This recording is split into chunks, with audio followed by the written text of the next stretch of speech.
पहला भाग। भगवद गीता एक प्राचीन और व्यापक रूप से पढ़ा जाने वाला ग्रंथ है जो ईश्वरवाद और जीवन के गहरे सिद्धांतों को समाहित करता है। गीता का नाम गीतोपनिषद से लिया गया है और यह पिछले 5000 वर्षों से योग के विभिन्न रूपों और सिद्धांतों को प्रमुख रूप से प्रस्तुत करता है। भगवद गीता की विशेषता यह है कि इसमें किसी भी प्रकार की धार्मिक कट्टरता या संकीर्ण विचारधारा नहीं है। यह आमतौर पर भक्ति योग, कर्मयोग और ज्ञान योग की प्रक्रिया पर आधारित है और यह परम सत्य श्री कृष्ण के स्वरूप और पहचान को समझने का मार्ग प्रदान करता है। भगवद गीता का पहला शब्द धर्म है, जो अक्सर गलत रूप से धर्म या विश्वास प्रणाली के रूप में समझा जाता है, लेकिन यह पूरी तरह से गलत है। धर्म वह सत्य या सिद्धांत है जो हमारी चेतना को उच्चतम अवस्था की ओर ले जाता है ताकि हम परमात्मा से सीधे संपर्क स्थापित कर सकें। इसे नित्य धर्म भी कहा जाता है, जो जीवों की स्वाभाविक प्रकृति है। इसलिए भगवद गीता में जो कहा गया है वह कट्टरता या किसी खास धार्मिक पंथ के बारे में नहीं है, बल्कि यह परम सत्य को जानने और आत्म साक्षात्कार के मार्ग पर चलने की प्रक्रिया है। दूसरा भाग। भगवद गीता में जीवन के उन गहरे और पुराने सवालों के जवाब दिए गए हैं जिनका उत्तर हर व्यक्ति जीवन में कहीं न कहीं ढूंढता है। सवाल जैसे मैं कौन हूँ, हम दुख क्यों भोगते हैं, हम कहाँ से आए हैं, जीवन का उद्देश्य क्या है और मृत्यु के बाद क्या होता है। गीता में इन सभी सवालों के उत्तर बहुत स्पष्ट रूप से दिए गए हैं।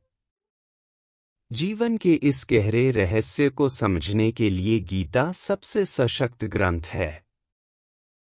मैं व्यक्तिगत रूप से पहली बार 1968 में भगवद गीता के विषय में आया था। इसके बाद भारत आने के बाद मैंने भगवद गीता का अध्ययन किया और इसे 20वीं सदी के प्रमुख आचार्यों जैसे श्री A.C. भक्तिवेदांत स्वामी प्रभुपाद और स्वामी B.R. श्रीधर देव गोस्वामी से समझा। इन दोनों महान आचार्यों की कृपा से भगवद गीता का ज्ञान मेरे हृदय में बैठ गया और मैंने अपने जीवन की दिशा बदल दी।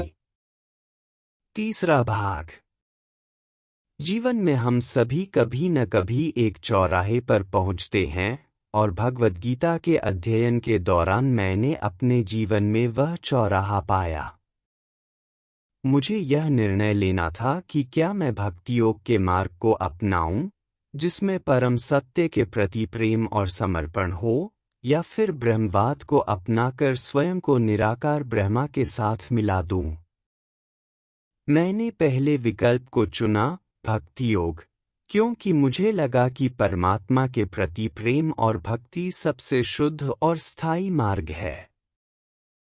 भगवद गीता में भक्ति योग के साधकों के लिए विशेष रूप से उपदेश दिए गए हैं। बहुत से निराकारवादी और अन्य आस्थावान लोग भगवद गीता पर अपना अधिकार जताने की कोशिश करते हैं, लेकिन गीता में श्री कृष्ण का रूप स्पष्ट रूप से बताया गया है।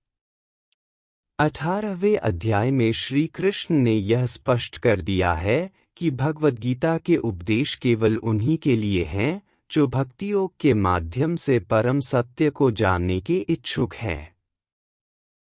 चौथा भाग। भगवद गीता कोई धर्मनिरपेक्ष ग्रंथ नहीं है, बल्कि यह जीवन के गहरे सवालों का जवाब देने वाला एक दिव्य संदेश है। भगवद गीता के उपदेश स्पष्ट रूप से परमात्मा के रूप में श्री कृष्ण के ज्ञान और मार्गदर्शन को प्रदर्शित करते हैं। यह उपदेश लोगों को आत्मा की वास्तविकता, परमात्मा की प्रकृति और जीवन के उद्देश्य को समझने में मदद करते हैं।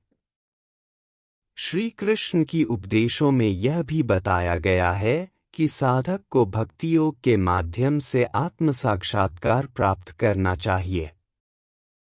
भगवद गीता का अध्ययन करने वाले पहले छात्र केवल साधु नहीं थे, बल्कि वे जीवन के युद्ध में योद्धा थे, जिनके पास व्यक्तिगत अनुभव और संघर्ष थे।